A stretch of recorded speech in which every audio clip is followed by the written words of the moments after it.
সবার মধ্যে তো ফেব্রুয়ারির প্রথমার্ধে নির্বাচন নিয়ে সবাই আগ্রহ ভরে অপেক্ষা করছে এবং নির্বাচনী প্রক্রিয়া এটা নিয়ে দীর্ঘ আলোচনা হয়েছে এবং ওরা ইউরোপিয়ান ইউনিয়ন থেকে ওনাদের অবজারভার পাঠাবেন সরকারের পক্ষ থেকে, ইলেকশন কমিশনের পক্ষ থেকে যে অনুরোধ আসছে তার পরিপ্রেক্ষিতে ওরা সিদ্ধান্ত নিয়েছে তারা অবজারভার পাঠাবেন।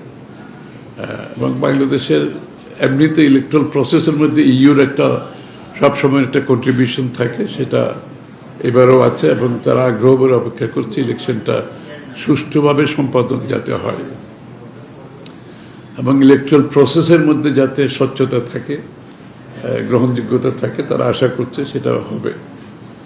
আর বাংলাদেশ ইউর অর্থনৈতিক সম্পর্ক তো অনেক পুরনো, যে আজকে আমাদের বাংলাদেশের রেডিমেড গার্মেন্টস যে জায়গায় এসছে সেটা কিন্তু ইউর এই যে market access, duty free market অ্যাক্সেসের কারণে এসছে, সেটা তারা অব্যাহত রাখতে চায় এবং আগামী দিনে তারা চায় বাংলাদেশ ইউ রিলেশনশিপে আমাদের ব্যবসা যাতে অব্যাহত থাকে এবং বাংলাদেশের মধ্যে গণতন্ত্রকে প্রাতিষ্ঠানিক রূপ দেওয়ার ব্যাপারে যে সংসদ থেকে শুরু করে, তারপরে সরকার গভর্নেন্স থেকে শুরু করে, জুডিশিয়ারি থেকে শুরু করে সব কিছুর উপরে যে একটা স্বাধীনভাবে তারা সাথে সবাই যাতে কাজ করতে পারে, সাংবাদিক সহ সবাই, যে এই স্বাধীনতা মুক্ত পরিবেশ ডেমোক্রেসিকে সত্যিকার অর্থে একটা প্রাতিষ্ঠানিক রূপ দেওয়ার জন্য তাদের সহযোগিতা অব্যাহত থাকবে।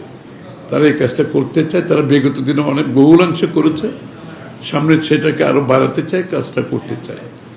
অবশ্যই এটাতে আমরা স্বাগত জানিয়েছি এবং বাংলাদেশের গণতন্ত্র যদি অব্যাহত রাখতে হয় আমাকে প্রাতিষ্ঠানিক রূপ দিতে হবে এবং এই গণতন্ত্রের যে বিষয়গুলো নিয়ে গণতন্ত্র কাজ করে সেগুলোকে আমরা প্রাতিষ্ঠানিক রূপ দিতে হবে, যে প্রতিষ্ঠানগুলো সেগুলোকে প্রাতিষ্ঠানিক রূপ দিতে হবে, গণতান্ত্রিক কালচারটা, সংস্কৃতিটা আমরা ফিরিয়ে আনতে হবে, যে ভ্যালিউসগুলো নষ্ট হয়ে গেছে সেটাকেও ফিরিয়ে আনার ব্যাপারে আমরা আলোচনা করেছি।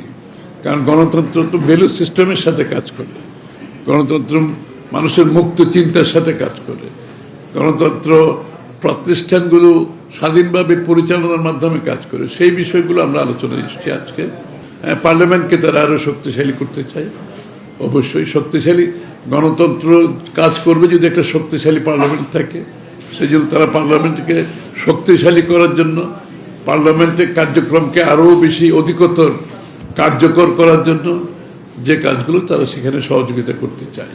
বিতর্ক তো কথা হচ্ছে সবশেষে হচ্ছে সবাই তো চাচ্ছে একটা স্বচ্ছ গ্রহণযোগ্য নির্বাচন, নিশ্চয়ই সেটা তো আলোচনা হয়েছে এবং দিনের শেষে আমাদের আরপিওগুলো যেগুলো আছে এগুলো যেগুলো বিতর্কিত বিগত আমলে ছিল এগুলো তো পরিবর্তন হচ্ছে, এটা কার্যক্রম চলছে।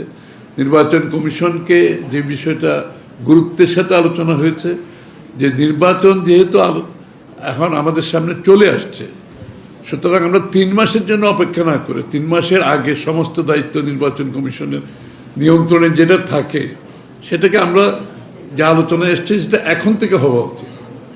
কারণ একবার বিতর্কিত হয়ে গেলে সেটা সমস্যা হয়, এই জন্য এখন থেকে সরকারের যে সিদ্ধান্তগুলো আসছে, যে কোনো সিদ্ধান্ত আসছে, সেটা যে সিদ্ধান্তগুলো নির্বাচনকে প্রভাবিত করতে পারে, নির্বাচনকে নিয়ে জড়িত, সেই বিষয়গুলো এখন থেকে নির্বাচন কমিশনের অবগত থাকা উচিত এবং নির্বাচন কমিশনের একটা ভূমিকা থাকা উচিত, এই বিষয়টা আলোচনা হয়েছে। বাংলাদেশে কি হবে সেটা বাংলাদেশের জনগণের কাছে নিয়ে যেতে হবে, সোজা কথা।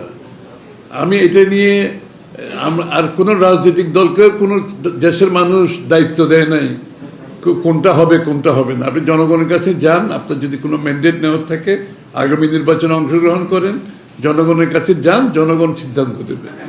এগুলো নিয়ে তো এখানে তো কোনো কূটনীতিকের সিদ্ধান্ত না, কোনো রাজনৈতিক দলেরও সিদ্ধান্ত না, এই সিদ্ধান্ত জনগণের। আপনি যদি গণতন্ত্রে বিশ্বাস করেন, জনগণের কাছে যান, জনগণের ম্যান্ডেট নিয়ে আপনার যা ইচ্ছা সেটা পাস করেন পার্লামেন্টে। ধন্যবাদ।